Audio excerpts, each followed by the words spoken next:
दोस्तों, यह कहानी 3 साल पहले की है जब मैं अपनी मिताली दीदी के घर कानपुर गया था। दीदी मुझसे 2 साल बड़ी है और दिखने में एकदम हीरोइन जैसी। जीजा जी की पोस्टिंग बनारस में थी। मेरी दीदी की ननद, जो कि बहुत ही कम उम्र में विधवा हो गई थी, उससे मेरी नई नई बातचीत शुरू हुई थी और मैं दीदी के बहाने उसी से मिलने आया था।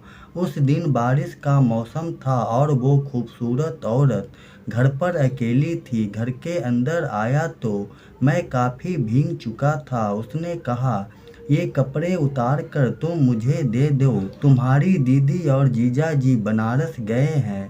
यह सुनकर मन ही मन बहुत खुश हो गया, लेकिन दिक्कत यह थी कि दीदी की ननद से मेरी अभी तक खुलकर बात नहीं हुई थी। इस कारण वह मुझसे थोड़ा झिझक रही थी। रात जब हम खाना खा रहे थे तो लाइट गुल हो गई और अंधेरे में मैंने उसका हाथ पकड़ लिया, मगर मुझे ताज्जुब हुआ कि उसने ना ही तो अपना हाथ छुड़ाने की कोशिश की और ना ही मुझसे कुछ कहा। घबराकर मैं बोला, सॉरी, अंधेरे में मैं देख न सका।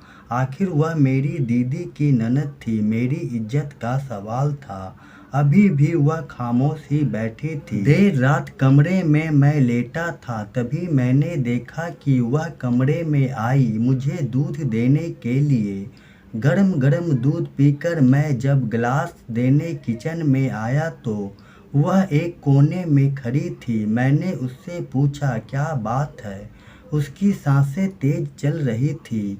अचानक वह मुझसे आकर लिपट गई। मैं समझ गया उसकी तकलीफ को और बिना मेहनत के ही मुझे उस दिन सब कुछ मिल गया था।